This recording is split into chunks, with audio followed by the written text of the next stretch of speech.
प्यारे विद्यार्थियों, आप सबों का पुनः एक बार मेरे YouTube ऑनलाइन क्लासेस में स्वागत है। और मोस्ट लिसनिंग वर्ड रहा वो क्या है? नेगेटिव। तो नेगेटिव कहा जाता था कि नेगेटिव लोगों से दूर रहिए। अभी क्या आ गया है कि नेगेटिव लोगों के साथ रहिए। अब हम किस संदर्भ में बोल रहे हैं आप समझ सकते हैं कि कोविड-19 का टेस्ट जिन लोगों का नेगेटिव है उनके साथ रहने से आपको कोई दिक्कत नहीं है, लेकिन जिसका पॉजिटिव है उन लोगों के साथ रहिएगा तो प्रॉब्लम तो है। तो नेगेटिव पॉजिटिव पर आधारित एक छोटा सा मोटिवेशनल स्टोरी कहानी याद आई है। इस कहानी को आप अवश्य सुने होंगे। तो क्या है बच्चों कि एक बार की बात है कि कोई चित्रकार मूर्ति बनाने का काम किसी गुरुजी से सीखा।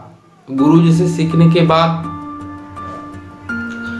गुरुजी ने कहा कि तुम तो सीख गए हो, अब अपनी कला को आजमा सकते हो। एक मूर्ति बना करके चौराहे पर रख दो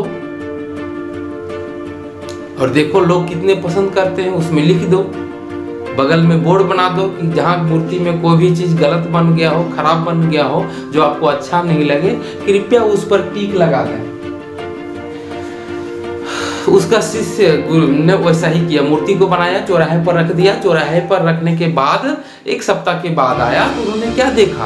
अजीब सा चीज देखा। क्या देखा कि मूर्ति का सारा अंग में टिक लगा हुआ, नाक में, कान में, गाल में, जीभ में, पेट में, पैर में, सब जगह टिक लगा दिया था। हुआ क्या कि लगा हुआ था बोर्ड की जहां मूर्ति को जो अंग पसंद नहीं हो कृपया उस पर टिक लगा दे।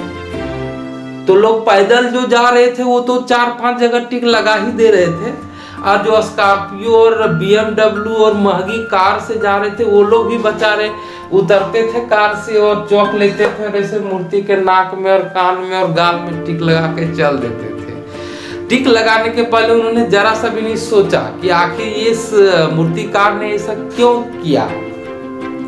उसको समझ में नहीं आया। मूर्ति को उठाया और गुरुजी के पास से चला गया।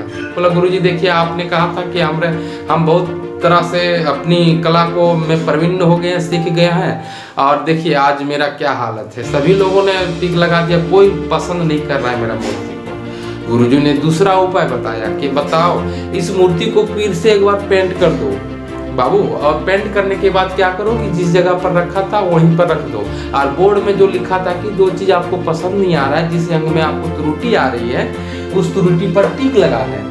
अब वहां पर क्या करिए, जो त्रुटि है बोर्ड में मिटा दीजिए और लिख दीजिए जो त्रुटियां हैं कृपया उनको सुधारें, अथवा सुधारने के लिए सलाह दें। तो ये बोर्ड को पढ़ करके बहुत सारे लोग फिर उसी रास्ते से गुजरे, लेकिन किसी ने मूर्ति को टच नहीं किया और किसी ने सुधारने का सलाह भी नहीं दिया और किसी ने कुछ नहीं किया। तो आप समझ सकते हैं छोटी सी कहानी से कि जब आपके अंदर कमियों को ढूंढने के लिए लोग सोचेंगे तो बहुत सारी कमी आपको नजर देखने को मिलेगा और बहुत सारी कमियों को गिना देंगे, लेकिन उन कमियों को सुधारने के लिए जब उन लोगों को बोलिएगा तो सब लोग पीछे हट जाएंगे। ये नहीं सोचेंगे कि मेरे अंदर क्या कमी है। तो प्यारे बच्चों, इस छोटे से कहानी से हमें शिक्षा यह मिलती है कि हमारे दैनिक जीवन में, हमारे संपूर्ण जीवन में विभिन्न प्रकार की समस्याएं आती रहेंगी। उन समस्याओं से मुझे घबराना नहीं है, हार नहीं मानना है, और उसको अपने आप में निरंतर सुधार करते हुए अपने मंजिल की ओर अग्रसरित होते रहना है, बढ़ते रहना है। तो कल के वीडियो में मैंने बताया था यूज ऑफ एन का प्रयोग कहाँ होता है। तो प्यारे बच्चों, आपको जैसे मैंने कल बताया था सिंगुलर काउंटेबल नाउन के पहले एन का प्रयोग होता है। तो हम देखते हैं सिंगुलर काउंटेबल नाउन, जैसे I have a book singular के रूप में है, यहाँ गिन सकते हैं। I have a God, you have a God, you have a pen, you have a marker, इस सारे जितने हैं। I have an eagle, तो ईगल क्या हुआ? क्योंकि देखिए यहाँ ईगल ई से पढ़ाता है और ये क्या है? स्वर वर्ण है, इसलिए ये एन लगा, यहाँ ये नहीं लगा। नेक्स्ट क्या है, सिंगुलर काउंटेबल नाउन, जो किसी संपूर्ण क्लास अथवा समुदाय का बोध कराता हो, उसके पहले ये अथवा ये एन का प्रयोग करते हैं। An elephant has a trunk, an elephant मतलब संपूर्ण हाथी के संपूर्ण समुदाय, संपूर्ण वर्ग, यानी सभी हाथी को एक सूंड होता है। ए काव हैज हॉर्न्स, सभी गायों को सींग होती है। तो यहाँ पर ये का प्रयोग इसलिए हो रहा है क्योंकि काव जो है, एलिफेंट जो है, वो संपूर्ण काव गाय, संपूर्ण हाथी का बोध कर रहा है। थर्ड में आता है बच्चों नाउन कॉम्प्लीमेंट के रूप में, नाउन के कॉम्प्लीमेंट यानी पूरक, उसको पूर्ण अर्थ देने के रूप में भी ये एन का प्रयोग होता है। कहाँ होता है जरा ध्यान दीजिए, देखिए, she is an expert in this field, वह इस क्षेत्र में एक्सपर्ट है, एक्सपर्ट विशेषज्ञ है। तो यहां पर हम क्या देख रहे हैं, नाउन के कॉम्प्लीमेंट के रूप में। तो यहां नाउन क्या है, एक्सपर्ट, एक्सपर्ट को पूर्ण कर रहा है एन, एन यदि आप यहां नहीं लगाते, she is expert in this field, वह एक विशेषज्ञ है इस क्षेत्र में। नेक्स्ट एग्जांपल लेते हैं, क्या, ही इज ए लॉयर। अब यहां ध्यान दीजिए कि यदि ये हटा देते हैं, ही इज लॉयर, क्या ये सुटेबल मीनिंगफुल सेंटेंस लगता है? नहीं लगता है। लायर इज ए नाउन, और नाउन के पहले जब तक ये नहीं देंगे तब तक ये कंप्लीट नहीं होगा सेंटेंस, इसलिए ये जो है यहाँ लॉयर को कॉम्प्लीमेंट करता है। लॉयर जो है सो नाउन है, इसलिए नाउन को कॉम्प्लीमेंट करने के लिए ये एन का भी प्रयोग होता है। फोर्थ में आता है, जब ऐसा हम देखते हैं ये एन एडजेक्टिव अथवा एडवर्ब अथवा उसके बाद यदि नाउन आ जाता है तो ये एन का प्रयोग होता है। जैसे उदाहरण के लिए देखिए, Radha is an honest girl. यहाँ ऑनेस्ट क्या है बच्चों? एडजेक्टिव है। एडजेक्टिव के बाद क्या है? गर्ल। गर्ल क्या है? नाउन है। तो इसके पहले ये अथवा ये एन का प्रयोग होगा, लेकिन यहाँ पर ये एन का लगा प्रयोग क्यों हुआ? क्योंकि ऑनेस्ट को यदि आप पढ़िएगा ओनेस्ट, यानी ओ जो आ रहा है स्वर वर्ण, इसलिए ये नहीं लग करके एन हो गया। बात समझ में आ रही है? क्यों हुआ ये एन? क्योंकि ऑनेस्ट का जो उच्चारण है, प्रोनाउंसिएशन है, वो किस वर्ण से प्रारंभ होता है? स्वर वर्ण से प्रारंभ होता है, इसलिए ऑनेस्ट हो गया। नेक्स्ट देखते हैं बच्चों, he is a very honest man. अब यहाँ पर भी नाउन है मैन, यहाँ ऑनेस्ट है एडजेक्टिव, और यहाँ पर है वेरी यानी बहुत ईमानदार।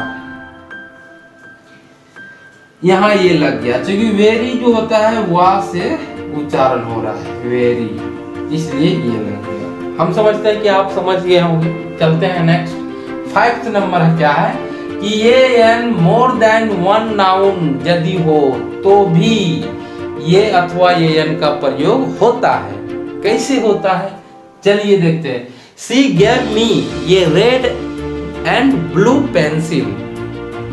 My mother has sent me a red and a blue pencil. तो दोनों जगह पर यहाँ ये लग गया, हर एक में एक ही जगह ये लगा, मतलब एक ही पेंसिल के लिए रेड और ब्लू का प्रयोग हुआ है, तो यही रहेगा। लेकिन यदि हम दे देंगे ये रेड ये ब्लू, इसका मतलब एक लाल पेंसिल और एक नीला पेंसिल, दो मुझे मिला। क्लियर?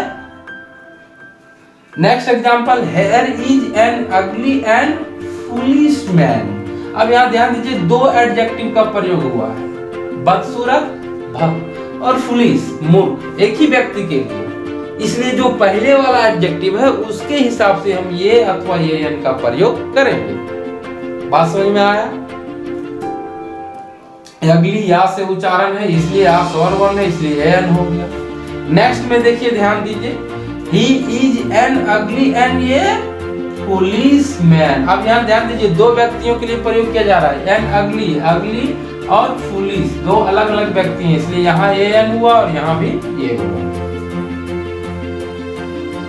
नेक्स्ट में सच ये प्लस ये एन, सच का जब सेंटेंस में प्रयोग हो तो ये अथवा ये एन का प्रयोग उसके बाद होता है। जैसे आई हैव नेवर सीन सच ये पिक्चर, मैंने ऐसा तस्वीर कभी नहीं देखा था, तो सच ये picture. He has given us such an important और amazing सरप्राइज। क्या बात है, उन्होंने मेरा कैसा सरप्राइज उन्होंने मुझे दिया। तो हम ये संक्षिप्त रूप में बताने का प्रयास कर रहे हैं और इसका बहुत सारे और रूल्स हैं ये अथवा ये इनका प्रयोग करने का। मैं आऊंगा नेक्स्ट वीडियो में लेकर के लिए। तब तक के लिए जय हिंद, वंदे मातरम।